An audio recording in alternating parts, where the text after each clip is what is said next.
اللہ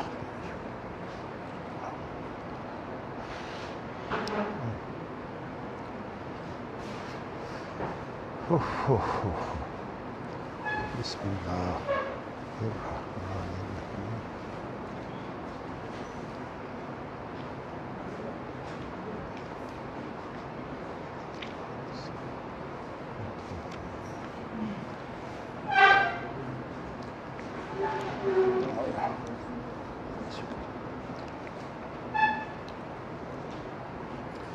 اللہ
اللہ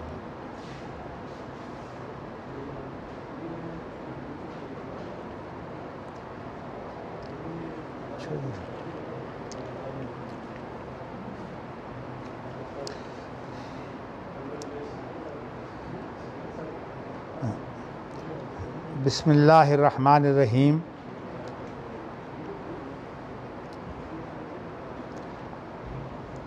حدثنا یحیی بن قزعۃ حدثنا ابراہیم بن سعد عن الزہری عن سعید بن المسیب عن ابی ہریرہ رضی اللہ عنہ ان رسول اللہ صلی اللہ علیہ وسلم قال رؤیا المؤمن جزء من 46 جزءا من النبوۃ۔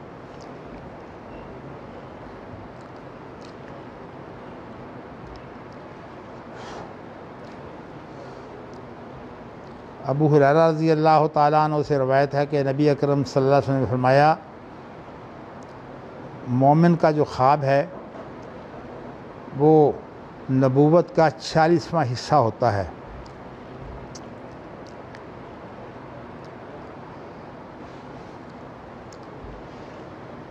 ایمان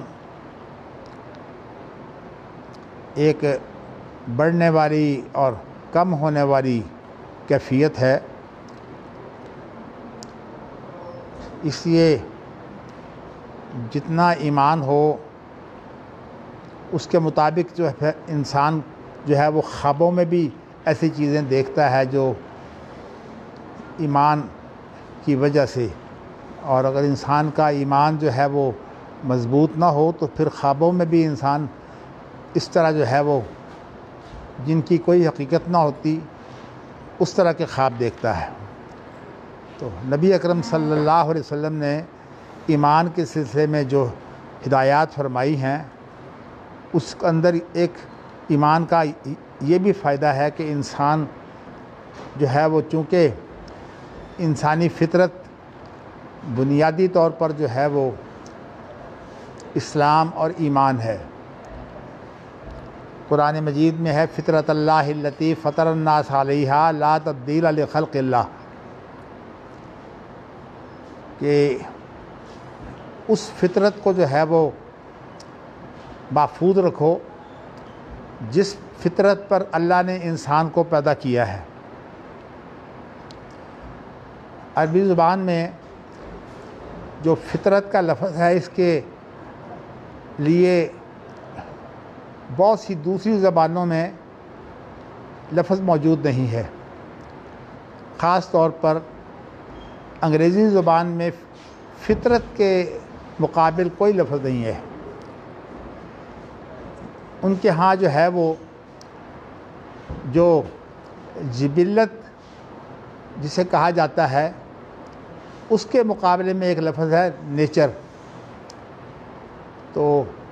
فطرت کے لیے بھی وہی لفظ نیچر استعمال کر لیتے ہیں، حالانکہ جو نیچر ہے یہ اللہ کی قدرت کے لیے استعمال ہوتا ہے۔ تو اللہ کی قدرت اور انسانی فطرت اس کے اندر جو ہے وہ فرق ہے، اور عبداللہ بن عباس جو ہیں وہ فطرت کا معنی وہ معنی جو عام طور پر جاہلی جو عربی زبان ہے اس کے اندر لوگ استعمال کرتے ہیں، اور یہ بھی آپ کو بتاؤں کہ جاہلی عربی جو ہے وہ خاص طور پر دیہات کے اندر زیادہ ملحوظ تھی، تو شہروں کے اندر دوسروں سے ملنے جلنے کی وجہ سے جو ہے کئی چیزیں آ جاتی ہیں۔ اس لیے عبداللہ بن عباس کہتے ہیں مجھے فطرت کا صحیح معنی اس وقت سمجھ آیا جب کہ دو دیہاتی شخص جو ہے وہ میرے پاس آئے، اور ان میں سے جو آپس میں ان کا اختلاف تھا یا جھگڑا تھا وہ ایک کنویں کے بارے میں تھا۔ تو اس کے بارے میں جو ہے وہ ایک شخص نے یہ الفاظ کہے انا فطرتھا، اس کی مراد یہ تھی کہ اصل میں کنواں تو میں نے کھودا تھا سارا، اور ساری محنت جو تھی وہ میری تھی، لیکن اس کے بعد اس کنویں کے اوپر کچھ اور لیپا پوتی اور اس طرح کی جو بہت چیزیں ہوتی ہیں وہ کسی اور نے بنا لی ہوں تو الگ بات ہے، لیکن اصل جو کنواں ہے وہ میرا کھودا ہوا ہے۔ تو فطرت سے مراد انسان کی وہ کیفیت ہے جس پر اللہ تعالیٰ نے انسان کا جو مقصد ہے اس کے لیے انسان کی فطرت ایسی بنائی ہے کہ وہ اس مقصد کے لیے جس مقصد کے لیے انسان جو ہے بنایا گیا ہے، تو وہ مقصد جو ہے اس کو اگر محدود رکھا جائے تو انسانی وہ فطرت ہوتی ہے، اور وہ فطرت جو ہے وہ اسلام و ایمان ہے، یعنی انسانی فطرت جو ہے وہ اسلام و ایمان ہے۔ اور اس کے علاوہ جو ہے وہ اللہ کی قدرتیں، عربی زبان میں اللہ کی قدرت جو ہے وہ اس کائنات کے اندر اللہ کا جو تقدیری معاملہ ہے وہ سارے کا سارا جو ہے وہ اللہ کی قدرت سے بیان کیا جاتا ہے۔ اب جن لوگوں نے فطرت کے لیے کوئی لفظ نہیں پایا انہوں نے جو ہے وہ یہ جو اللہ کی قدرت ہے اس کے لیے لفظ فطرت استعمال کرنا شروع کر دیا۔ خاص طور پر سر سید احمد خان نے جو ہے وہ فطرت کا لفظ جو ہے وہ اللہ کی قدرت کے لیے استعمال کیا ہے، اور کہا ہے کہ اللہ کی قدرت جو ہے اس کے اندر کوئی تبدیلی نہیں ہوتی۔ اصل بات یہ ہے کہ اللہ کی قدرت کے اندر جو جبلت بھی آ جاتی ہے، جبلت کا تعلق انسانی مزاج سے ہے، اور یہ جبلت جو ہے وہ انسانی مزاج کی نشاندہی کرتی ہے۔ تو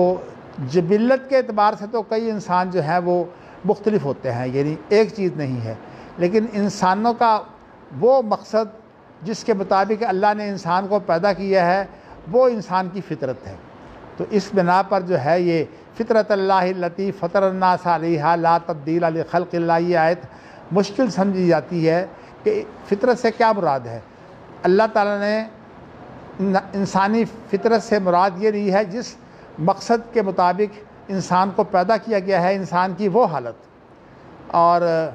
انسان جو اپنی اصل حالت پر ہوتا ہے تو اس کے لیے لفظ فطرت استعمال کیا جاتا ہے۔ جیسے کہ جو بچہ پیدا ہوتا ہے وہ کل مولود یولد علی الفطرہ، ہر بچہ جو ہے وہ انسانی مزاج کے مطابق جو ہے وہ پیدا ہوتا ہے، اور اس وقت اس کا مزاج جو ہے وہ اللہ تعالیٰ سے جو ہے وہ ہم آہنگ ہوتا ہے۔ لیکن بعد میں پھر جو ہے وہ اس کے ماں باپ، اس کا معاشرہ جو ہے وہ اسے زندگی میں بہت سی چیزیں نئی لے آتے ہیں، جیسے کہ اگر اس کے ماں باپ یہودی ہوں تو اسے یہودی بنا لیں گے، اس کا مزاج جو ہے وہ یہودی ہوگا، اسی طرح نصرانی مزاج بھی ہے، اسی طرح کئی اور مزاج بھی ہے۔ تو میں نے آپ کو جو چیز بتائی ہے وہ یہ ہے کہ فطرت سے مراد وہ انسانی مزاج ہے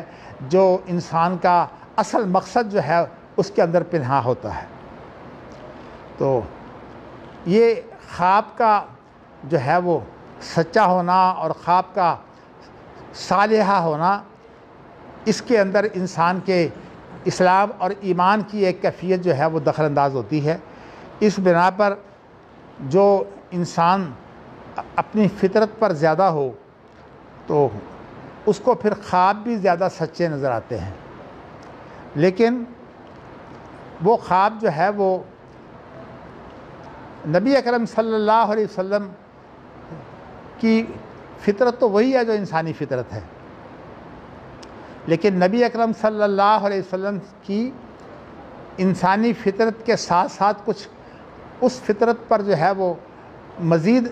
محنت ہوئی ہے، کام ہوا ہے۔ یہ تاریخ میں آپ پڑھیں گے کہ نبی اکرم صلی اللہ علیہ وسلم جب ابھی بچپن میں تھے اور مائی حلیمہ جو ہیں ان کے بچوں کے ساتھ کھیلتے تھے، تو اس وقت جو ہے وہ ایک حادثہ نبی اکرم صلی اللہ علیہ وسلم کے ساتھ یہ ہوا تھا کہ جبرائیل آئے اور انہوں نے نبی اکرم صلی اللہ علیہ وسلم کا جو ہے سینہ چاک کیا، اور اس کے اندر انہوں نے اس فطرت کو جو صحیح فطرت ہے اس کو جو ہے وہ پختہ کیا۔ اور اسی طرح جو ہے معراج کی رات بھی آپ کے ساتھ یہی معاملہ ہوا ہے۔ تو کہنے کا مقصد یہ ہے کہ نبی اکرم صلی اللہ علیہ وسلم کی یہ جو فطرت تھی اس کے اندر مزید صفائی اس لیے لائی گئی ہے کہ آپ کے اندر وہ ملکہ پیدا ہو جائے جس کے ساتھ آپ نبوت کو جو ہے وہ آسانی سے پورا کر سکیں۔ تو اس اعتبار سے وہ فطرت جو ہے اس کا فروغ اور وہ ملکہ، اس ملکہ کو جو ہے وہ یہ بھی کہا جاتا ہے ملکہ نبوت۔ تو وہ ملکہ جو آپ کے پاس ملکہ نبوت تھا، اس کے ذریعہ سے نبی اکرم صلی اللہ علیہ وسلم جو ہیں وہ جو خواب دیکھتے وہ خواب بھی آپ کے سچے ہوتے۔ تو میں نے یہ بتایا ہے کہ اس طرح جو ایمان والے لوگ ہیں ان کی فطرت جو ہے وہ بھی اسلامی ہوتی ہے، اس بنا پر جو ہے وہ ایمان والوں کو وہی فطرت حاصل ہوتی ہے۔ اور یہ جو قرآن مجید کی آیت ہے نا، اللہ نور السماوات والارض مثل نورہ کمشکات فیہا مصباح المصباح فی زجاجہ الزجاجۃ کأنہا کوکب دری یوقد من شجرۃ مبارکۃ زیتونۃ لا شرقیۃ ولا غربیۃ یکاد زیتها یضیء ولو لم تمسسہ نار نور علی نور۔ یہ آیت جو ہے یہ آیت معنی کے اعتبار سے بہت مشکل سمجھی جاتی ہے۔ تو میں نے اس کے لیے جو اپنے والد صاحب سے سیکھا تھا اس کے مطابق میں نے یہ بات سیکھی تھی کہ انسان کے اندر جو فطرت ہوتی ہے وہ ایمان پر ہوتی ہے فطرت، اور یہ ہے کہ اس فطرت کی وجہ سے بہت قریب ہے کہ انسان جو ہے وہ حق کو پالے، لیکن اللہ تعالیٰ نے اس کے اوپر جو ہے وہ حق کی مزید تائید کے لیے جو ہے وہ وحی کو رکھا ہے۔ تو نور علی نور کا جو لفظ ہے اس میں جو پہلا نور ہے اس سے مراد وحی ہے، اور جو دوسرا نور ہے اس سے مراد انسانی فطرت ہے۔ میں نے جو ہے وہ بہت سی ملاقاتیں مولانا امین حسن اصلاحی سے میں کیا کرتا تھا، اور میری کوشش یہ ہوتی کہ میں ان کے پاس بیٹھ کر جو ہے وہ ان کا علم و فضل جو ہے میں اس کو معلوم کروں۔ تو ایک دفعہ گفتگو کے دوران میں جو ہے یہ آیت جو ہے وہ زیر باس آئی، تو میں نے کہا کہ جی پہلے نور سے مراد جو ہے وہ وہی ہے اور دوسرے نور سے مراد جو ہے وہ فطرت ہے۔ مجھے کہنے لگے نہیں، یہ مراد نہیں ہے، پہلے نور سے مراد جو ہے وہ عقل ہے اور دوسرے نور سے مراد انسانی کیفیت ہے۔ تو انہوں نے مجھے کہا کہ اصل میں جو عقل ہے وہ انسان کو جو ہے وہ صحیح راہ دکھاتی ہے۔ دراصل یہ ان لوگوں کی تفسیر ہے جو لوگ جو ہیں وہ عقل کو جو ہے وہ فیصلہ کن حیثیت دیتے ہیں، حالانکہ عقل جو ہے وہ انسانی عقل وہ فیصلہ کن حیثیت نہیں رکھتی، اس لیے کہ انسانی عقل جو ہے وہ جبلتوں سے جگہ جگہ جو ہے وہ متاثر ہوتی ہے۔ اس بنا پر انسانی عقل جو ہے وہ تو کوئی معیار حق نہیں ہے، بلکہ معیار حق جو ہے وہ وہی ہے۔ تو بہرحال میں نے آپ کو مختصر سی یہ بات جو ہے وہ بتا دی ہے۔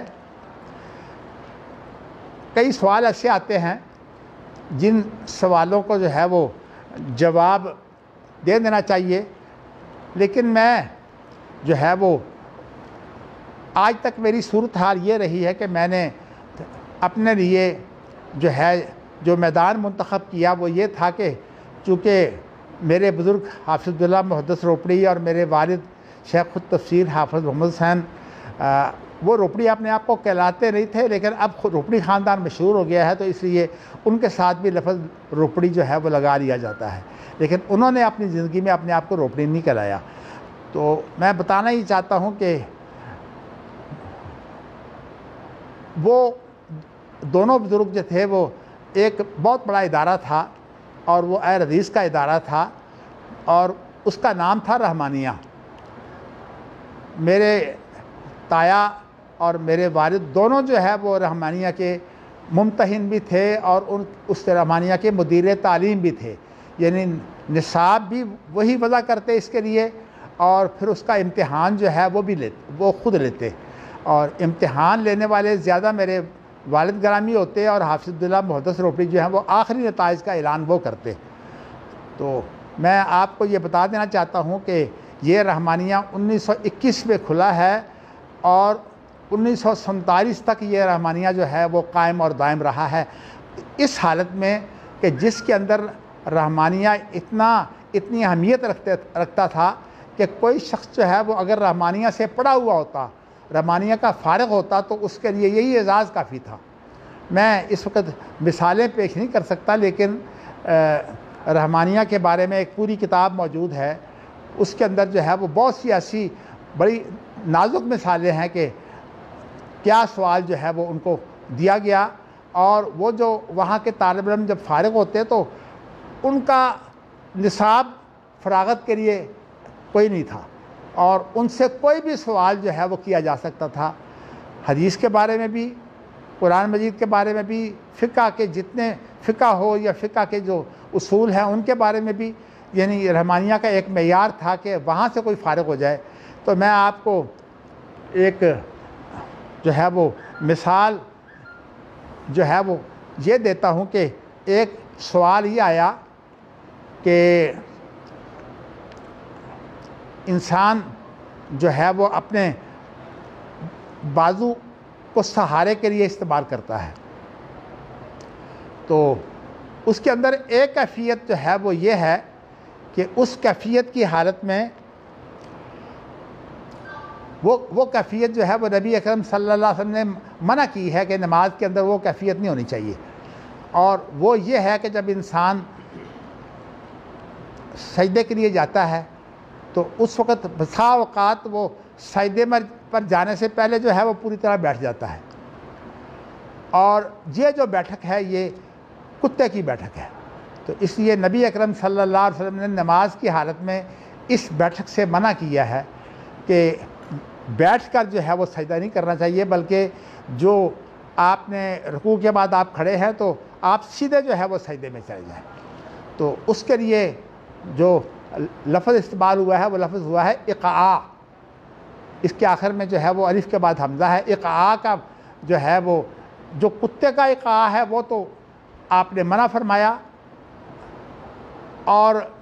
جو ہے وہ ایک اقعاء جو ہے وہ نبی اکرم صلی اللہ علیہ وسلم جو ہے وہ اپنے عمر کے آخر میں جو ہے وہ کیا کرتے تھے، اور اس کا مقصد یہ ہوتا تھا کہ تھوڑا سا آپ سستا لیں، یعنی عبادت کرتے ہوئے۔ تو وہ اقعاء جو ہے وہ ایسا ہے کہ پاؤں پر پوری طرح بیٹھنا نہیں ہے، بلکہ پاؤں پر جو ہے وہ انسان اس طرح جو ہے وہ بیٹھے اور اس کے بعد جو ہے وہ انسان اپنے بازو جو ہے وہ آگے رکھ لے. تو اس طرح سے جو ہے وہ پاؤں کا سہارا بھی ہو گیا اور بازوؤں کا سہارا بھی ہو گیا. یہ ایقاع جو ہے یہ سنت ہے. تو میں نے آپ کو ایک بڑا معمولی سا سوال جو ہے وہ ڈالا ہے. آپ بتائیے کہ اس سوال یہ ہے کہ کون سا ایقاع سنت ہے اور کون سا ایقاع جو ہے وہ نماز میں منع ہے. اب ایسی باتیں جو ہیں یہ حدیث میں جو ہے وہ باریک باریک باتیں آتی ہیں تو ایسے سوال ہوتے ہیں, اور جو لوگ ان سوالات سے کامیاب ہو جاتے پھر یہ ہے کہ ان کو بڑا درجہ دیا جاتا ہے. جیسے کہ رحمانیہ سے فارغ ہونے والے جو پاکستانی علماء میں سے مشہور آدمی 2-3 ہیں, ان میں سے ایک مولانا محمد عبدو ہیں, وہ بھی رحمانی کہلاتے تھے, اور ایک مولانا عبدالغفار حسن وہ بھی رحمانی کہلاتے تھے. اور جو مجھ سے سوال ہوا ہے کہ آپ کے استاد کون ہیں, میں اس سوال کا جواب بڑا مختصر دے سکتا ہوں کہ یہ دونوں بزرگ جو ہیں یہ میرے استاد ہیں. مولانا محمد عبدو اور مولانا عبدالغفار حسن, میں نے دونوں سے جو ہے وہ اجازہ لیا ہے.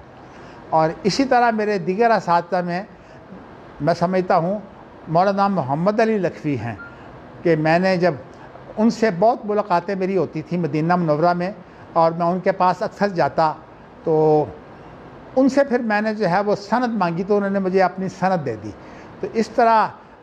مجھے جو اجازہ حاصل ہے وہ مولانا محمد علی لکھوی سے بھی ہے, اور حافظ عبداللہ روپڑی اور میرے والد صاحب وہ تو میرے وہ استاد ہیں جنہوں نے مجھے سارا کچھ پڑھایا ہے. اس کے علاوہ جو ہے وہ میں نے مراکش میں ایک علامہ منونی تھے, ان سے پھر اجازہ لیا, اور اجازہ تو نہیں لیکن شاگرد ہونے کے اعتبار سے ڈاکٹر تقی الرحمن ہلالی جو ہیں ان کا بھی میں شاگرد ہوں. تو بات استادوں میں تو بہت لوگ شامل ہیں جو خاص طور پر مدینہ منورہ کے جو بڑے بڑے استاد ہیں, مجھے ان سے جو ہے وہ استفادے کا موقع ملا ہے. لیکن وہاں کوئی ایسا رواج نہیں تھا کہ باقاعدہ ان سے سند دی جائے. میں اپنی جس سند کو سب سے اعلیٰ سند سمجھتا ہوں وہ مولانا عبدالحق ہاشمی کی سند ہے, اس لیے کہ مولانا عبدالحق ہاشمی جو ہیں ان کے پاس اجازہ ہے سید رضی حسین دیروی کا. تو اب جن صاحب کا یہ سوال ہے, اگر وہ اس لیے پوچھ رہے ہیں کہ انہیں علم ہو جائے کہ کون سا شخص جو ہے وہ ان کو اس وقت جو ہے وہ درس دے رہا ہے, تو اس اعتبار سے میں نے آپ کو جو ہے چند ایک لوگوں کا نام لیا ہے. لیکن ویسے میں آپ کو بتاؤں کہ اللہ کا شکر ہے کہ مجھے بہت سے لوگوں سے جو ہے وہ شاگردی کا شرف حاصل ہے, اور اللہ تعالیٰ مجھے ان کا ایسا شاگرد بنائے جو ان کے نقش قدم پر چلے. بس یہ میری دعا ہے, اللہ تعالیٰ مجھے بھی جو ہے وہ ہدایت دے, اور انشاءاللہ میرے وہ اساتذہ جو ہدایت یافتہ ہے میں ان کے لیے بھی الحمدللہ دعا کرتا ہوں. تو اللہ تعالیٰ مجھے جو ہے وہ ان کی شاگردی کا حق ادا کرنے کی توفیق دے. تو میں نے آپ کو جو ہے وہ یہ جو حدیث سنائی ہے مومن کی ایمان کے حوالے سے, میں نے آپ کو یہ کہا ہے کہ ایمان اگر انسان کا درست ہو تو وہ چونکہ فطرت پر ہوتا ہے, اس اعتبار سے ذالک الدین القیم, یہ جو ہے یہ ہمارا مضبوط دین ہے. تو یہی فطرت اپنی اصلی حالت میں مضبوط دین ہوتی ہے. تو اس لیے فطرت انسان کی جو ہے وہ اسلامی ہے. اب پرویز نے جو ہے وہ فطرت کو ہی کسی کی خراب فطرت کسی کی اچھی فطرت یہ تعبیر کی ہے, یہ اصل میں یہ فطرت کی تعریف نہیں ہے. فطرت ہمیشہ جو ہے وہ نیک ہوتی ہے, اچھی ہوتی ہے, لیکن انسان کی فطرت جو ہے وہ معاشرے اور ان کے اساتذہ اور جن سے وہ استفادہ کرتا ہے وہ بگاڑتے ہیں. تو اس لیے جن لوگوں کو دین کا علم نہیں ہے, حقیقت یہ ہے کہ میں ان کو کوئی اہمیت نہیں دیتا. ہمارے کئی ایسے لوگ ہیں جن کو دین کا تو علم نہیں ہے, لیکن اخباریات کا ان کا مطالعہ ہے, اور اخباریات کے مطالعہ کرتے ہوئے جو ہے وہ بسا اوقات جو ہے وہ ایسے فلسفے بیان کرتے ہیں کہ جو نئے سے نئے ہوتے ہیں. اور ایسے صاحب جو ہیں لوگ ان کو اتنی اہمیت دیتے ہیں کہ میرے بھی بعض خاص شاگردوں نے جو ہے وہ ان کو اہمیت دی. پھر میں نے انہیں یہ پوچھا کہ یہ بتاؤ, ویسے تو میں ان سے خود اپنی کئی ملاقاتیں ہیں, احمد جاوید صاحب ان کا نام ہے, تو میں نے کہا کہ آپ یہ بتائیے کہ احمد جاوید صاحب جو ہے وہ وجودی ہے, اور اسی طرح جو ہے وہ کیا احمد جاوید صاحب جو ہیں وہ دین کے ماہر ہیں, دینی علوم کے؟ تو مجھے انہوں نے کہا نہیں, دینی علم تو ان کو ہے ہی نہیں, وہ فلسفی ہیں. تو میں نے کہا پھر اس کا مطلب یہ ہے کہ آپ جو جا کر ان سے سیکھتے ہیں تصوف تو آپ کا وہ تصوف جو ہے وہ فلسفیانہ تصوف ہے، تو اس لیے فلسفیانہ جو تصوف پیش کرنے والا ہے اس کو میں نہیں اہمیت دیتا، تو اس لیے آپ جو ہے وہ ان لوگوں کو اہمیت دیں جن کے پاس دین کا علم ہے۔ میں نے آپ کو نام تو نہیں بتایا، لیکن میں نے آپ کو یہ بتایا ہے کہ خاص طور پر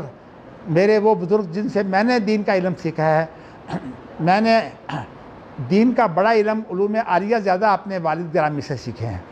جو رحمانیہ کے ممتحن ہوا کرتے تھے، اور ان کے بڑے بھائی میں نے بخاری دو دفعہ پڑھی ہے، ساری نہیں، پہلی دفعہ والد صاحب سے پڑھی ہے لیکن پوری نہیں تھی، پھر اس کے بعد میں نے بخاری پوری پڑھی ہے اپنے تایا حافظ عبداللہ محدث روپڑی سے۔ باقی کتابیں جو ہیں وہ میں نے بہت سی جو ہیں مولانا عبدو صاحب سے بھی پڑھی ہیں،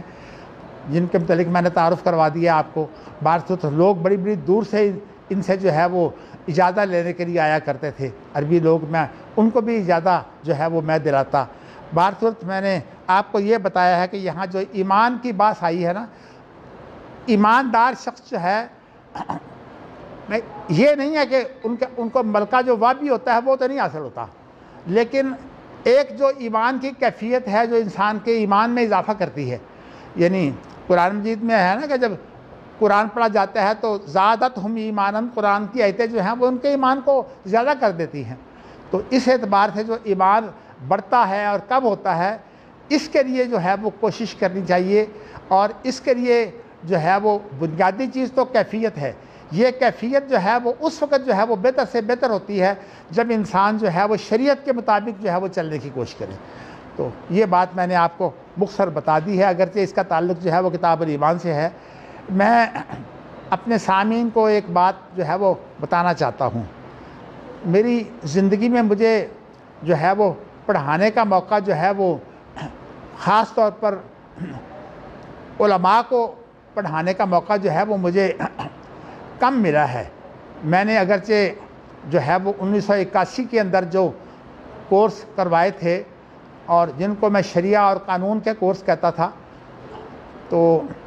وہ کورس جو ہیں ان کے اندر جو ہے وہ دور دور سے علماء بھی آئے تھے اور ان کے اندر جو ہے وہ قانون دان بھی تھے، اور میری اس میں کوشش یہ تھی کہ میں علماء کو جو ہے وہ قانون سے واقف کراتا، میں خود بھی ہوتا اور بھی قانون دان اس میں ہوتے۔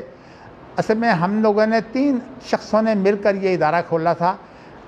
2 جو تھے وہ ایک قانون دان تھے اور ایک جج تھے، لیکن جو وہ قانون دان ہے وہ اس وقت اس مقام پر ہیں کہ جج ان کی شاگردی پر جو ہے وہ فخر کرتے ہیں، اور ان کا نام ہے احسن ظفر، اور جو ان کے شاگرد ہونے پر فخر کرتے ہیں، حالانکہ وہ سپریم کورٹ کے چیف جسٹس بھی رہ چکے ہیں، جسٹس منیر شیخ۔ میں نے آپ کو شاید یہ بتایا تھا کہ شریعت بل جو ہے اس پر اتفاق جن صاحب نے کروایا تھا، ان کا نام تھا حاجی غیاث الدین، تو یہ حاجی غیاث الدین کے داماد ہیں، تو اب بھی حیات ہیں، اللہ ان کو صحت دے، ان کی آنکھوں میں کچھ خرابی ہے، تو احسن ظفر صاحب کو بھی اللہ صحت دے۔ بہر صورت ان لوگوں نے مجھے جو ہے وہ ہمیشہ عزت دی اور میرے مشن میں میرے ساتھ جو ہے وہ شامل ہونے کی کوشش کی۔ تو میں نے آپ کو جو ہے یہ ایک حدیث تو یہ پڑھ دی ہے، دوسری حدیث جو ہے اس میں بھی یہی الفاظ ہیں، تھوڑے سے فرق کے ساتھ۔ آپ کو علم ہے کہ امام بخاری دوبارہ جب حدیث کا تکرار کرتے ہیں تو اس میں یا سند کا کوئی فرق ہوتا ہے اور یا متن کا کچھ فرق ہوتا ہے، تو یہاں متن کا تھوڑا سا ہی فرق ہے۔ اس میں یہ ہے کہ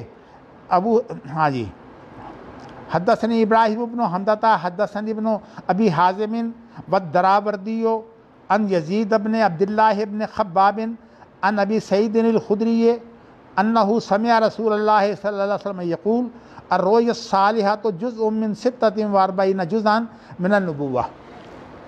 اور یہ میں آپ کو بات بتانا چاہتا ہوں کہ انسان کو کوئی نبوت کی چیز مل جائے، اس کا معنی یہ ہوتا ہے کہ اس کے پاس جو ہے وہ شریعت جو ہے وہ محفوظ ہے۔ اللہ تعالیٰ اپنے بہت سے بندوں کو جو عالم دین تو نہیں تھے لیکن ویسے جو ہے وہ ان کو ایسا ایمان دیتا ہے کہ ان کی مثال بن جاتی ہے۔ میں آپ کو یہ بتاؤں کہ اس وقت جو ہمارا جو آبائی مرکز ہے مسجد قدس چوک دارگرہ میں، جو اس وقت دو شخص وہاں روپڑی کہلاتے ہیں، ان میں ایک مولانا عبدالغفار روپڑی ہیں اور ایک مولانا عبدالوہاب روپڑی ہیں۔ یہ میرے تایا تھے، ان کا نام تھا عبدالواحد، اور وہ کاشتکاری ہی کرتے رہے ساری زندگی۔ تو اس لیے خود تو وہ علم دین نہ پڑھ سکے، لیکن ویسے جو ہے وہ اللہ نے ان کو ایسا ایمان دیا ہوا تھا کہ میرے والد صاحب جو ہیں ان سے وہ بڑے تھے، تو میرے والد صاحب کہتے ہیں کہ یہ عبدالواحد بعض دفعہ ایسی باتیں کرتے ہیں کہ میں خود حیران رہ جاتا ہوں، اور اس کی وجہ جو ہے وہ اصل میں ان کا تقویٰ ہے۔ تو یہ تقویٰ کی وجہ سے ان کی بڑی کوشش تھی کہ میں اپنے خاندان میں جو ہے وہ علم دین کے حامل لوگ جو ہیں وہ بنا لوں۔ اللہ تعالیٰ، یہ دونوں میرے بھتیجے ہیں، اللہ تعالیٰ ان دونوں کو جو ہے وہ توفیق دے کہ وہ اپنے خاندانی مشن کو سمجھیں اور اس کے مطابق وہ آگے جو ہے وہ دعوت کا کام کر سکیں۔ تو میں اب یہ تو آپ نے چیزیں پڑھ لیں۔ امام بخاری نے اب باب المبشرات کا بھی ایک خواب باندھا ہے، اس لیے کہ وہ کہتے ہیں کہ جب خواب سچا ہوتا ہے تو یہ مومن کے لیے بشارت ہوتا ہے، یعنی مومن کو اس کا فائدہ ہوتا ہے، تو اس لیے ایسا خواب جو ہے یہ آگے بیان کرنا چاہیے۔ اس کا فائدہ یہ ہوتا ہے کہ اور لوگ اس کے گواہ ہو جاتے ہیں۔ حدثنا ابو الیمان اخبرنا شعیب عن الزہری حدثنی سعید بن المسیب ان ابا ہریرہ قال سمعت رسول اللہ صلی اللہ علیہ وسلم یقول، ابو ہریرہ کہتے ہیں کہ میں نے نبی اکرم صلی اللہ علیہ وسلم سے یہ بات سنی ہے کہ آپ فرماتے تھے لم یبقى من النبوۃ الا المبشرات، نبوت سے اگر کوئی چیز باقی رہ گئی ہے تو وہ مبشرات رہ گئے ہیں۔ یہ آپ کو بتاؤں کہ یہ بڑا باریک مسئلہ ہے کہ نبوت کا کوئی حصہ کسے مل جائے تو وہ نبی تو نہیں ہوتا، لیکن بعض لوگوں کو یہ خیال ہے کہ وہ نبی ہو جاتا ہے ایک نبوت کا جز لے کر بھی۔ نہیں، بات یہ نہیں ہے۔ اصل میں بات یہ ہے جو ملکہ نبوت ہے نا وہ صرف نبی کو حاصل ہوتا ہے، تو اس لیے یقینی بات تو نبی کی ہوتی ہے، حتیٰ کہ نبی اگر اجتہاد بھی کرتا ہے تو نبی کا اجتہاد جو ہے وہ سنت کا حصہ ہوتا ہے، اسے الگ اجتہاد نہیں کہتے۔ تو اس اعتبار سے جو ہے وہ نبی کی جو اہمیت ہے وہ یہ ہے کہ وہ اجتہاد معصوم ہوتا ہے، نبی جو ہے معصوم ہے۔ کل ایک مسئلہ سامنے آیا تھا نا، تو اس میں جو ہے وہ سبحان اور معصوم کا میں نے فرق بیان کیا تھا کہ سبحان تو اللہ ہے، یہ تو اللہ کا خاص وصف ہے سبحان، جس سے غلطی ہو ہی نہیں، اور معصوم وہ ہوتا ہے جس سے اگر غلطی ہو تو اللہ اسے بچا لے، یعنی اس کی اللہ تعالیٰ یا تو غلطی درست کر دے، اور اگر اللہ تعالیٰ جو ہے وہ اس کے اندر کوئی ایسی تبدیلی نہیں کرتے تو پھر وہ جو ہے وہی ہمارے لیے حجت ہوگا۔ تو اسی لیے نبی اکرم صلی اللہ علیہ وسلم جو ہے جب بھی انہیں کو مسئلہ درپیش ہوتا تو سب سے پہلے وہی کا انتظار کرتے، اور اگر وہی نہ اترتی تو پھر آپ جو ہیں وہ اجتہاد کرتے اور اجتہاد سے جو ہے وہ جواب دیتے۔ آپ کا اجتہاد کرنا اس لیے اہم ہے کہ اگر کسی نے اجتہاد کرنا ہے تو وہ نبی اکرم صلی اللہ علیہ وسلم کے اجتہاد جیسا اجتہاد کرے۔ تو اس کے لیے میں نے اگرچہ آپ کو جو ہے وہ بتایا تھا کہ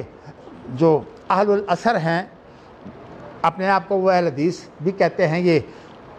تابعین میں ان کے جو اصل سردار ہیں وہ سعید بن مسیب ہیں، اور ابو ہریرہ کے یہ خاص شاگرد ہیں سعید بن مسیب۔ جو یہ حدیث میں نے جو اب پڑھی ہے اس میں جو ہے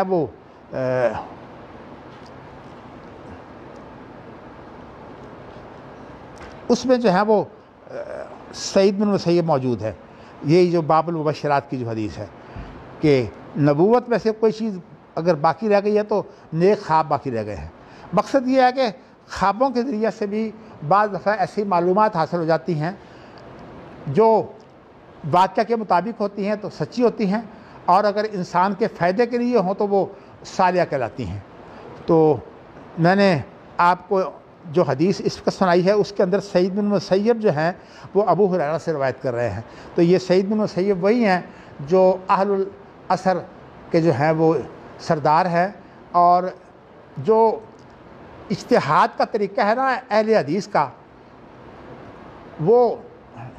آپ نے اگر پڑھنا ہو تو انشاءاللہ تعالی میں میرا جو مقالہ ہے اس کے اندر آپ پڑھ لیں،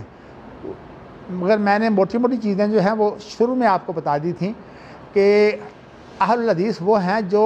اجتہاد کرتے ہیں، لیکن ان کا اجتہاد جو ہے وہ کتاب و سنت کی صرف تطبیق ہوتا ہے، کتاب و سنت جو ہے اس کا اطلاق ہوتا ہے،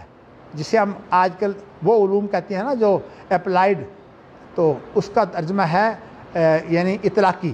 تو اطلاقی جو چیزیں ہیں نا وہ اہل الاثر کا اجتہاد جو ہے وہ صرف اس حد تک ہوتا ہے کہ وہ اطلاق کرتے ہیں، یعنی حدیث کو سمجھ کر، اور جب وہ سمجھتے ہیں تو اس کے بعد پھر اس کا اطلاق کرتے ہیں واقعات پر. تو اس لیے عام طور پر جو ہیں وہ یہ بھی کوشش کرتے ہیں کہ واقعات جو ہے وہ خاص طور پر بیان ہو جائیں. ہم نے ایک پروگرام بنایا تھا، اللہ نے اس کی وجہ سے ہمیں بہت عزت دی. وہ یہ بنایا تھا کہ جو کتابیں جو ہیں وہ صحابہ کے نام پر لوگوں نے اب تیار کی ہوئی ہیں، تاکہ ایک صاحب ہیں انہوں نے بڑے بڑے صحابہ کی تمام فقہ جو ہے وہ ان کے نام پر تیار کی ہے. لیکن میں جو آپ کو بات بتانا چاہتا ہوں وہ یہ ہے کہ وہ فقہ جو سعید بن مسیب کو حاصل تھی، وہ جو ہے وہ اصل میں ان کا اجتہاد ہے، اور ان کا اجتہاد جو ہے وہ ہے کہ ان کے نزدیک اجتہاد جو ہے وہ ایک ایسی چیز ہے کہ جب کتاب و سنت میں کوئی راہ نہ ملے، یعنی قرآن و حدیث سے کوئی چیز اگر نہ ملے تو پھر جو ہے وہ اجتہاد کرتے ہیں. اور وہ اجتہاد جو ہوتا ہے وہ اتنا گہرا غور و فکر کا حامل ہوتا ہے کہ اس اجتہاد سے جو ہے وہ آپ کو بڑے بڑے حقائق جو ہے وہ معلوم ہوتے ہیں. میں انشاءاللہ کسی وقت آپ کو بتاؤں گا کہ امام شافعی جو ہیں ان کے ہاں جو اجتہاد اور قیاس ہے وہ ایک ہی معنی میں لیتے ہیں. ان کا قیاس جو ہے وہ اتنا لمبا چوڑا ہے کہ کسی امام کا جو ہے وہ اتنا لمبا چوڑا قیاس نہیں ہے. تو اس لیے ہمارے ہاں جو مشہور ہو گیا نا کہ قیاس زیادہ حنفی لوگ کرتے ہیں، یہ بات واقعتاً درست نہیں ہے. واقعتاً یہ ہے کہ سب سے جو زیادہ اجتہاد ہے وہ آپ کو فقہ شافعی میں ملے گا، اور وہ اجتہاد جو ہے وہ بڑا باریک اجتہاد ہوتا ہے. اور امام شافعی جو ہے وہ چونکہ واحد ایسے آدمی ہیں جو خالص عربی ہیں، ورنہ دیگر امام جو ہیں وہ خالص عربی نہیں ہیں. امام مالک بھی خالص عربی نہیں ہیں، ایک غلام کی اولاد میں سے ہیں. اسی طرح جو ہے وہ امام ابو حنیفہ بھی خالص عربی نہیں ہے، امام بخاری بھی خالص عربی نہیں ہے، لیکن امام شافعی جو ہیں یہ خالص عربی ہیں.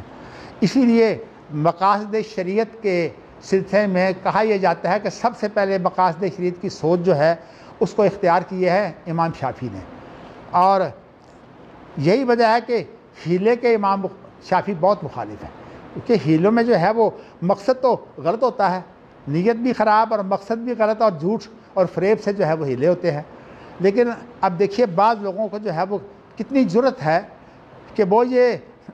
ایک صاحب کی مجھے کل بات سنائی والد رمضان سلفی نے. چلیے بزرگوں میں سے ہے، میں ان کا نام دے دیتا ہوں. ان کا نام ہے مولانا انور شاہ کشمیری. تو ان کی مجھے بات سنائی مولانا رمضان سلفی صاحب نے کہ وہ کہتے ہیں کہ امام بخاری کو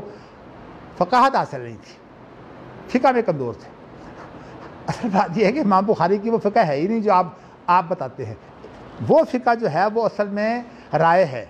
یعنی وہ اجتہاد کا جو ثمرہ ہوتا ہے، جو اجتہاد کا جو نتیجہ ہوتا ہے، وہ اصل میں اہل رائے کی فقہ ہے. اور اسی وجہ سے انہوں نے فقہ پہلے تیار کی ہے، اس کے بعد پھر اصول فقہ بنائے ہیں، تاکہ قرآن و حدیث کے اندر جتنی کاٹ چھانٹ ہونی ہے وہ قرآن و حدیث کے اندر ہوگی، فقہ میں کچھ نہیں ہوگا. اور فقہ بھی پھر ان کی اتنی لمبی چوڑی ہے کہ آج تک ان کے فقہات جو بھی فتوے دیتے رہے ہیں یا جو بھی کام کرتے رہے ہیں وہ تمام ان کی فقہ ہے. اب آپ یہ بتائیے کوئی آدمی جو ہے وہ اس فقہ سے اگر مسائل لینا چاہے، یہ 1200 سال 1300 سال تقریباً بنتے ہیں، اس لیے کہ امام ابو حنیفہ کی وفات تو ہوئی ہے 150 ہجری میں، اور اس وقت جو ہے وہ آپ دیکھیں تو 1300 اس وقت 1441 ہے نا، تو کتنا فرق پڑتا ہے آپ کو، 150 نکال دیں آپ تو 1300 تقریباً بن جاتے ہیں. تو 1300 سال جو ہے ان کو گزر گئے ہیں. اب ان کے اقوال جو ہے اس کے لیے تو سند بھی کوئی نہیں ہے، اس لیے وہ جو اقوال ان کی طرف منسوب ہوتے ہیں، کوئی اس کو سمجھتا ہے کہ نہیں سمجھتا، وہ باتیں تو نبی اکرم صلی اللہ علیہ وسلم کی تو ایک ایک بات کے اوپر جو ہے وہ بال کی کھار اتار دی گئی ہے. اور اتنی قسمیں ہیں حدیثوں کی، ضعیف حدیثوں کی، اور اس کے ماہر جو لوگ تھے وہ محدثین وہ تھے. تو میں نے وہ باتیں جو ہیں وہ سمجھا ہے کہ آپ کو میں وہ باتیں اگر بتاؤں گا تو وقت جو ہے وہ اسی میں گزر جائے گا، اگرچہ جو میرے سامعین ہیں وہ اس بات کو سمجھ لیں کہ میں نے جیسے کہ ذکر کیا ہے کہ مجھے پڑھانے کا زیادہ موقع نہیں ملا، اگرچہ میں نے ساری زندگی پڑھائی کی کوئی نہ کوئی شکل رکھی ہے، چونکہ میرا ایک تخصص جو ہے وہ قانون کا بھی تھا، اس لیے میں نے جو ہے وہ اپنے ہاں جب 6 سال ججوں کو، قانون دانوں کو اور اس طرح جو ہے وہ علماء کو پڑھایا، تو اس کے بعد مجھے ہائی کورٹ نے جو ہے وہ کہا کہ آپ ہمارے جو جج بنتے ہیں ان کو بھی آپ پڑھایا کریں۔ تو وہ جو نئے جج ہوتے تھے وہ 4 مہینے کے لیے ان کی ٹریننگ ہوتی تھی، اس کا نصاب بھی میں بناتا اور ان کو میں پڑھاتا بھی۔ تو اللہ کا شکر ہے کہ اللہ تعالیٰ نے بڑی عزت دی، اللہ تعالیٰ نے بڑا خیر رکھی، اس لیے کہ ججوں کے اندر شیعہ چھوڑ کے قادیانی بھی ہوتے تھے، تو مجھے بڑی احتیاط سے جو ہے وہ بات کرنی پڑتی۔ بہر صورت اللہ کا شکر ہے کہ اس کے اندر کوئی ایسی آزمائش نہیں آئی کہ میری کوئی اہانت ہو گئی ہو، بلکہ میرے بارے میں جو ہے وہ جب میں پڑھاتا تو ہائی کورٹ کے جو چیف جسٹس ہیں ان سے پوچھتے جو ہے وہ ہمارے جو شرکاء ہیں کورس کے، تو وہ کہتے کہ اصل بات یہ ہے کہ آپ نے تو ایک فقہ جو ہے وہ پڑھی ہوئی ہے، یہ مدنی صاحب جو ہے انہوں نے ساری فقہ پڑھی ہوئی ہیں۔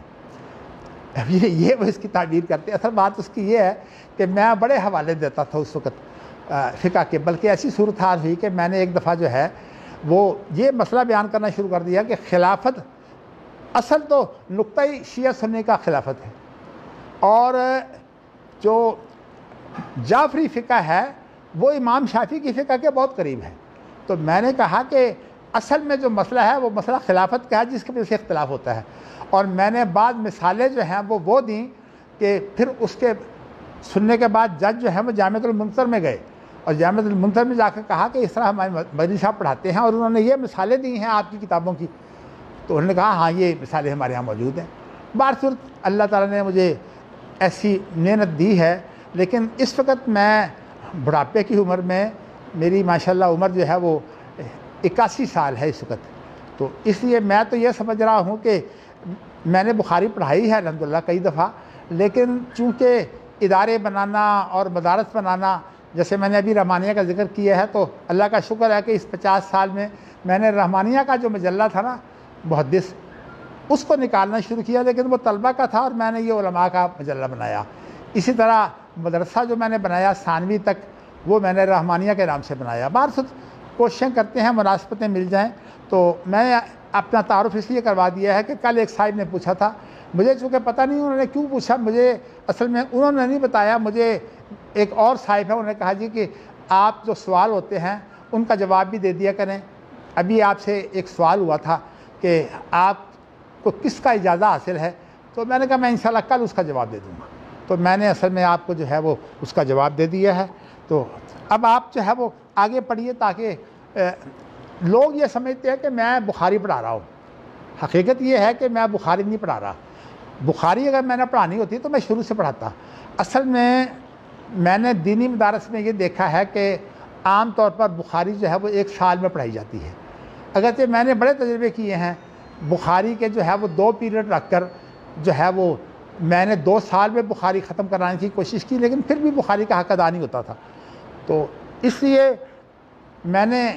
یہ دیکھا ہے کہ عام طور پر جو بخاری پڑھی جاتی ہے اس کے اندر لوگ یہ حصہ جو ہے بخاری کا، یہ تقریباً 6واں حصہ ہے، یہ حصہ جو ہے وہ لوگ اس کو بہت کم پڑھتے ہیں۔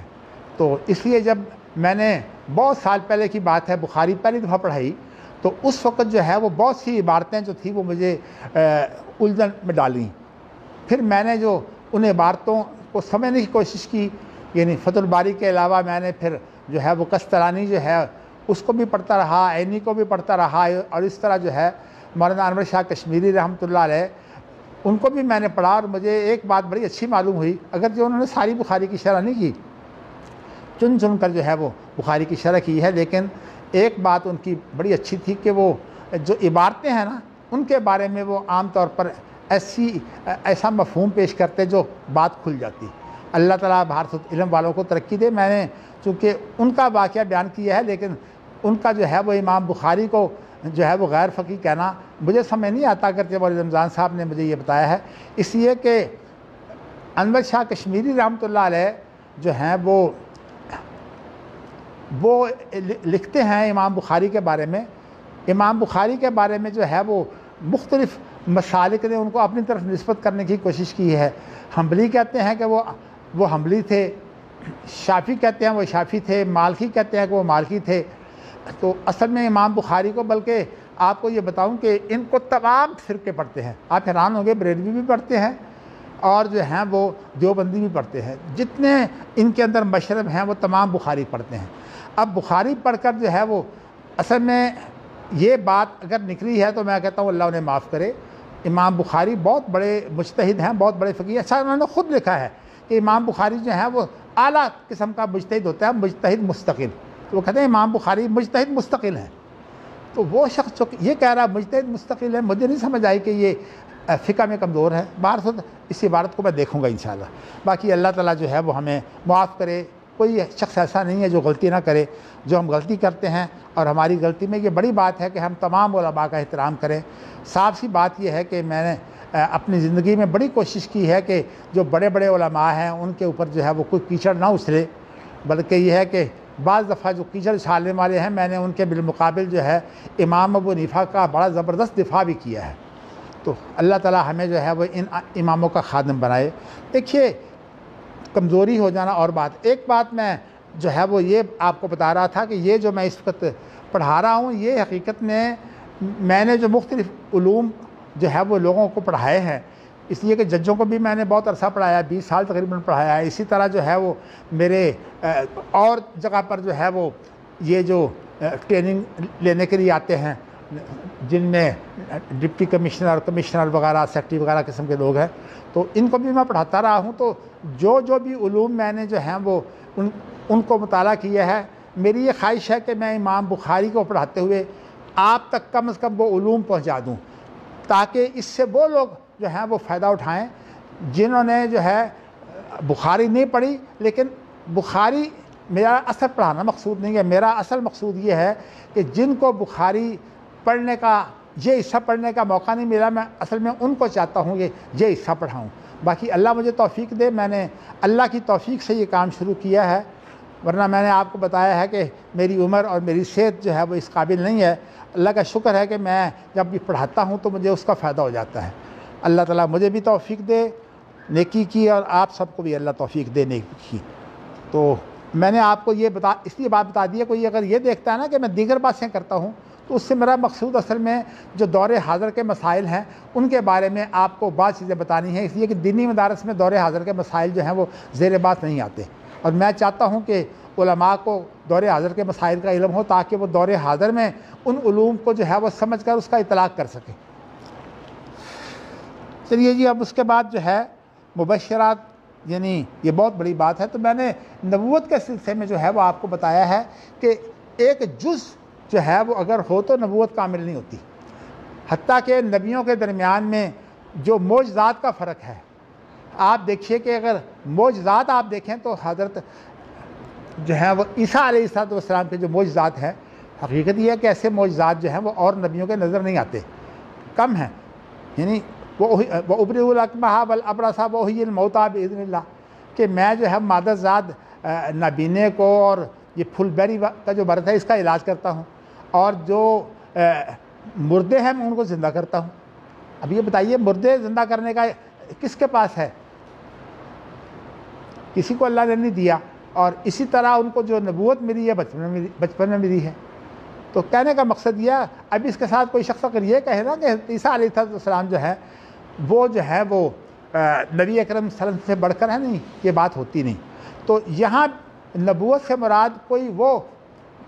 جو ہے وہ وابی مرکہ نہیں، بلکہ اس میں جتنا بھی مراد ہوتا ہے وہ اصل میں ایمانی کیفیت کی بڑھوتری ہوتی ہے. یعنی نبوت جو ہے یہ وابی ملکہ ہوتا ہے تو اس کو جو ہے وہ نبی کہا جاتا ہے، اور وہ فرق کر لیتا ہے. لیکن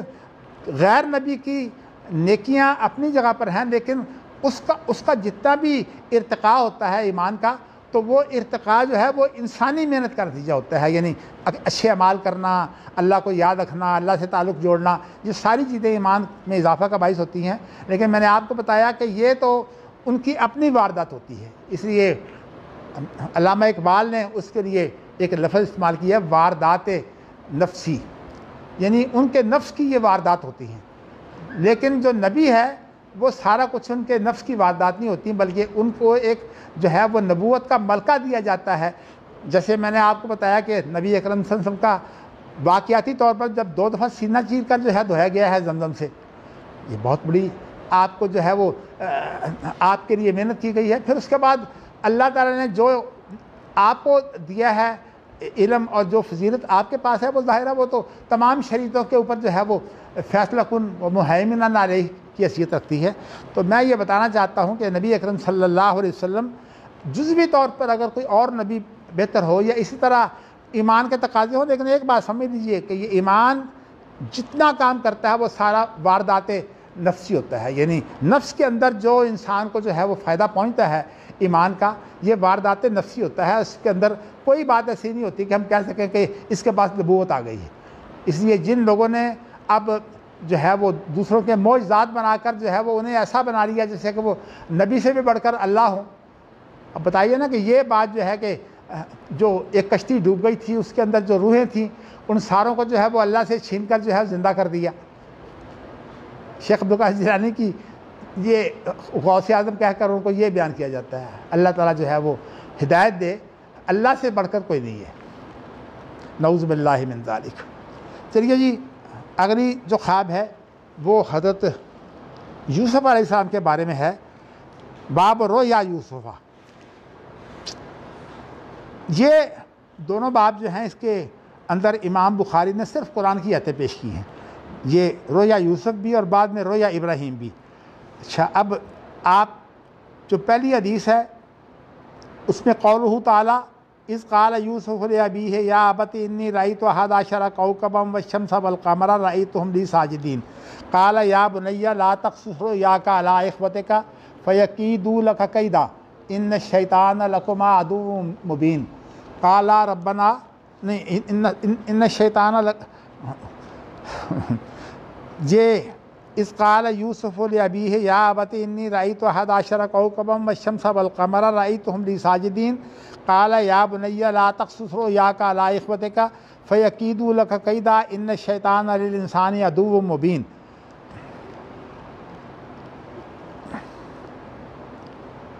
اچھا جی، آگے بھی ابھی علیم حکیم تک پڑھنا ہے۔ تو وَكَذَلِكَ يَجْتَبِيكَ رَبُّكَ وَيُعَلِّمُكَ مِن تَأْوِيلِ الْأَحَادِيثِ وَيُتِمُّ نِعْمَتَهُ عَلَيْكَ وَعَلَىٰ آلِ يَعْقُوبَ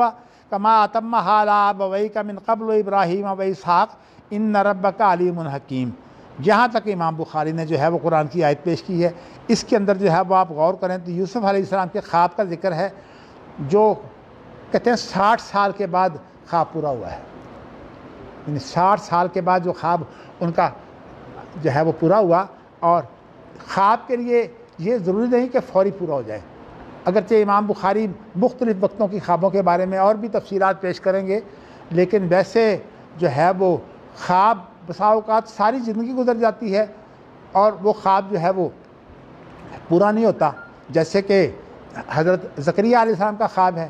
رب انی وہن العظم منی واشتعل الراس شیبا، ان کا خواب بالکل بڑھاپے کے اندر، جبکہ خود اس قابل نہیں رہے تو پھر اللہ نے ان کو بیٹا دے دیا۔ تو اسی طرح جو ہے وہ اور جو خواب ہیں، نبی اکرم صلی اللہ علیہ وسلم کو بھی جو ہے وہ ایک خواب آیا تھا، اور لقد صدق اللہ رسولہ الرؤیا بالحق لتدخلن المسجد الحرام ان شاء اللہ آمنین محلقین رؤوسکم ومقصرین لا تخافون فعلم ما لم تعلموا فجعل من دون ذلک فتحا قریبا۔ یہ جو ہے اس کے اندر اللہ نے بتایا ہے کہ نبی اکرم صلی اللہ علیہ وسلم کا جو خواب ہے وہ ہم نے سچا کر دیا ہے، تو ہم سچا کر دیں گے۔ تو نبی اکرم صلی اللہ علیہ وسلم نے یہ خواب دیکھ کر جو ہے وہ عمرے کا احرام باندھ لیا، اور آپ جو ہے وہ عمرہ کرنے کے لیے آپ نے یہ سمجھا کہ یہ خواب جو ہے میرا اس سال پورا ہوگا۔ تو نبی اکرم صلی اللہ علیہ وسلم جو ہے وہ جب حدیبیہ میں پہنچ گئے، جہاں حدیبیہ کا ایک حصہ جو ہے وہ حرم ہے اور ایک حصہ جو ہے وہ ہل ہے یعنی حلال، جہاں انسان جو ہے وہ اس کو رکاوٹ نہیں ہوتی۔ تو اس طرح جو ہے حدیبیہ کے اندر نبی اکرم صلی اللہ علیہ وسلم جب پہنچے ہیں تو جو مکے کے قریش تھے انہوں نے کہا ان کو تو ہم نے نکال دیا ہے اور ان کو تو ہم نے یہ عمرہ اور حج نہیں کرنے دینا، تو وہ جو ہے وہ آ گئے اور انہوں نے کہا ہم آپ کو جو ہے وہ عمرہ نہیں کرنے دیں گے۔ تو اب نبی اکرم صلی اللہ علیہ وسلم نے یہ صحابہ کو خواب بتایا تھا۔ اب جب یہ خواب آپ نے بتایا تو آپ کا خواب تو نبوت ہوتا ہے، صحابہ بہت زیادہ پریشان ہو گئے، خاص طور پر حضرت عمر تو رضی اللہ تعالیٰ عنہ کو ویسے بھی نبی اکرم صلی اللہ علیہ وسلم اعتماد کرتے تھے، انہوں نے تو بہت جو ہے وہ اس کے اوپر غم کرنا شروع کر دیا، کہتے ہیں کیا آپ نبی نہیں ہیں؟ کیا آپ حق پر نہیں ہیں؟ پھر آپ کیا سمجھتے ہیں کہ ہمیں آپ اجازت دیجیے ہم ان سے لڑیں گے؟ نبی اکرم صلی اللہ علیہ وسلم نے فرمایا کہ عمر کوئی نہیں، آپ نے جو صلح حدیبیہ کی ہے نا اس کو قرآن مجید میں کہا ہے فتحً قریبا، کہ اللہ تعالیٰ نے آپ کو ایک قریبی فتح دے دی ہے، اور وہ کیا صلح حدیبیہ۔ اصل میں صلح حدیبیہ کی جو شرطیں تھیں نا وہی شرطیں ایسی تھیں کہ ان کی وجہ سے نبی اکرم صلی اللہ علیہ وسلم کو بہت بڑا میدان مل گیا تھا تبلیغ کا، اور اس کے بعد ہی پھر آپ نے جو ہے وہ تمام بادشاہوں کو اور بڑے بڑے حکام کو جو ہے خطوط لکھے ہیں۔ تو میں نے آپ کو یہ بتایا کہ بسا اوقات خواب جو ہے وہ آپ کا خواب سچا ہوا ہے، لیکن اس سے اگلے سال یعنی آپ سے پھر معاہدہ ہو گیا کہ آپ نے جو ہے وہ یہ عمرہ جو آپ نے چھوڑ دیا تھا روکنے کی وجہ سے، پھر آپ نے جو ہے وہ اگلے سال جو عمرہ کیا ہے تو اس کو عمرۃ القضاء بھی کہتے ہیں، تو وہ عمرہ جو ہے آپ نے کیا ہے تو اس طرح سے جو ہے وہ نبی اکرم صلی اللہ علیہ وسلم کا جو ہے وہ خواب پورا ہو گیا۔ تو کہنے کا مقصد یہ ہے کہ بعض دفعہ انسان کو یہ مغالطہ ہوتا ہے، اور یہی بات میں نے آپ کو بتائی کہ حضرت عمر رضی اللہ تعالیٰ عنہ کے سامنے جب نبی اکرم صلی اللہ علیہ وسلم کی جو ہے وہ موت سامنے آئی تو وہ برداشت نہیں کر سکے، کہنے لگے کہ نبی اکرم صلی اللہ علیہ وسلم نے تو ہمیں خواب سنایا تھا کہ میں اپنے ہاتھوں میں جو دنیا کے خزانوں کی چابیاں دیکھ رہا ہوں، اور دنیا کے خزانوں سے مراد یہ ہے یہ بڑے بڑے جو روم اور فارس وغیرہ ہیں یہ سارے کے سارے جو ہیں وہ زیر نگی ہوں گے، ابھی ان کو جو ہے وہ زیر نگی ہوئے کوئی نہیں، اور نبی اکرم صلی اللہ علیہ وسلم کو موت آ گئی ہے، آپ نہیں فوت ہوئے، ہماری آنکھیں دھوکہ کھا رہی ہیں۔ پھر بڑی مشکل سے ابوبکر صدیق نے جو ہے وہ ان کو بات سمجھائی کہ اللہ تعالیٰ نے موت کا ایک وقت مقرر کیا ہے، یہ ضروری نہیں ہے کہ یہ خواب جو ہیں یہ نبی اکرم صلی اللہ علیہ وسلم کی زندگی میں ہی پورے ہوں، بلکہ جو آپ کی امت کے ذریعہ سے جو کام ہوگا وہ بھی نبی اکرم صلی اللہ علیہ وسلم نے کیا ہے۔ تو اس طرح سے جو ہے وہ خوابوں کی تعبیر میں جو ہے وہ بتا دیا کہ فوری نہیں بھی پوری ہوتی۔ ویسے باتوں باتوں میں جو ہے وہ میری بات جو ہے وہ اپنی ذاتی سامنے آ جاتی ہے، میری اصل میں خواہش یہ ہوتی ہے کہ میں آپ کو وہ چیز بتاؤں جو میرے تجربے میں آ چکی ہے، تو اس وجہ سے میں نے بعض چیزیں جو ہیں وہ ایسی بیان کر دی جو میرے بزرگوں کے ساتھ میرا تعلق تھا یا اور علماء کے ساتھ، جیسے آج میں نے آپ کو یہ بھی بتا دیا کہ مجھے اجازت کس کس سے حاصل ہے، تو وہ میں نے آپ کو بتا دیا، اور اللہ تعالیٰ نے جو ہے وہ جو کچھ سمجھ بوجھ دی ہے وہ تو اللہ کی دین ہے، باقی اللہ تعالیٰ سے دعا کریں کہ اللہ تعالیٰ مجھے کوئی حق کام کرنے کی جو ہے وہ اللہ توفیق دے۔ میں انشاءاللہ کسی وقت آپ کو جو ہے وہ یہ خواب بھی سناؤں گا جو اللہ تعالیٰ نے مجھے بعض بشارتیں دی ہیں، وہ بھی صرف اس لیے کہ محفوظ ہو جائیں، اس لیے کہ اب اتنی عمر کے بعد تو کوئی پتہ نہیں کہ اس وقت جو ہے وہ موت آ جائے۔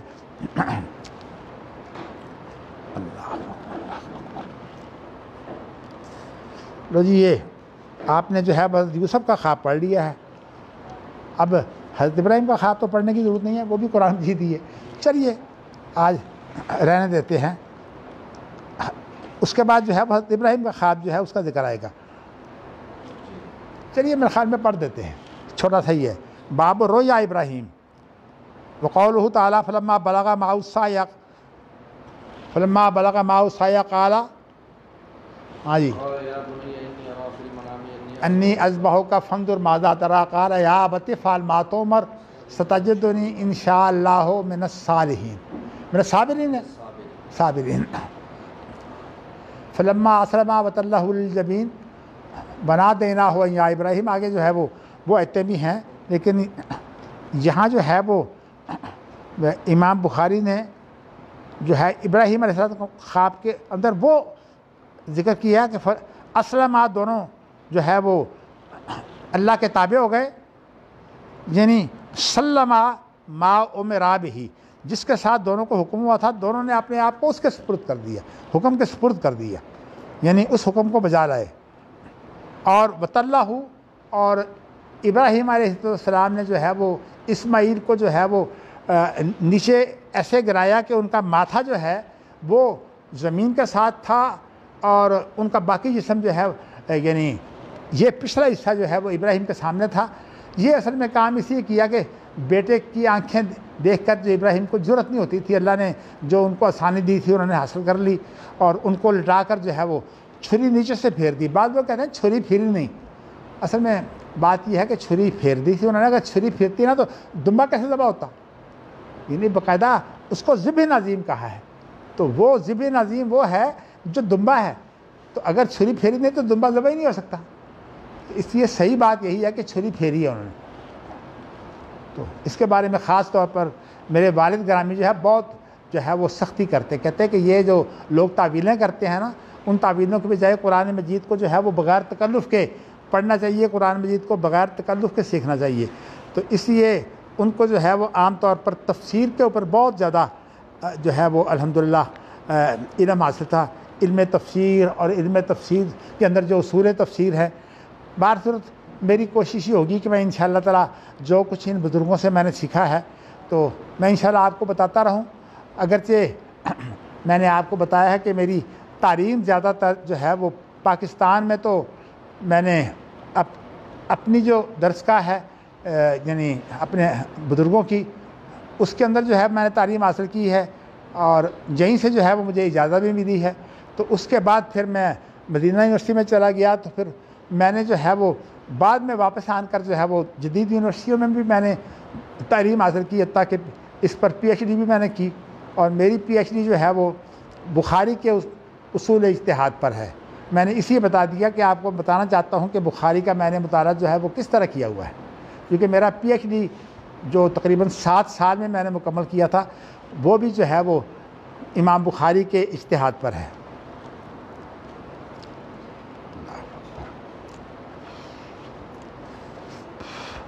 کیجیے جی، اللہ تعالیٰ سب کو توفیق دے۔ ہاں، یہاں ایک لفظ جو ہے وہ رہ گیا ہے۔ امام بخاری کہتے ہیں کہ فاطر،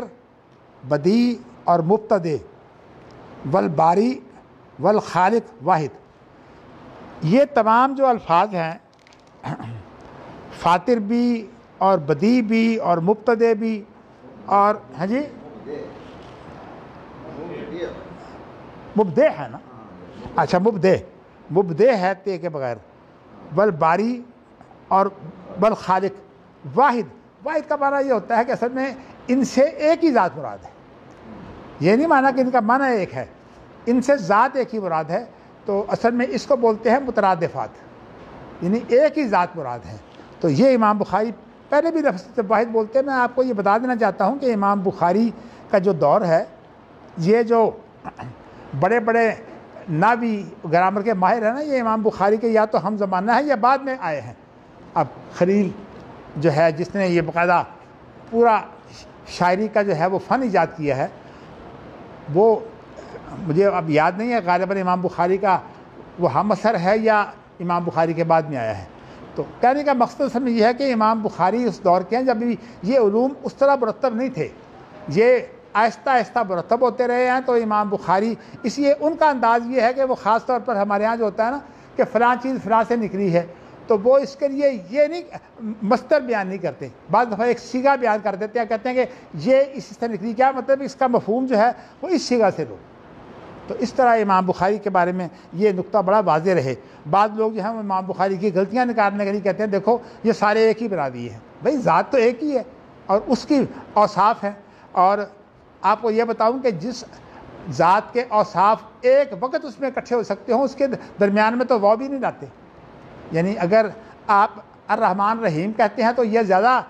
فصیح ہے اس سے کہ الرحمن والرحیم ہم کہیں، تو اس لیے وہ جو ہے یہ بھی ایک دوری کی علامت ہوتا ہے۔ تو اس لیے عام طور پر جو ہے وہ ایک کہنے کا مطلب ہے کہ آپ ان تمام کو جو ہے وہ اکٹھے بھی بول سکتے ہیں واو کے بغیر۔ جزاکم اللہ خیر۔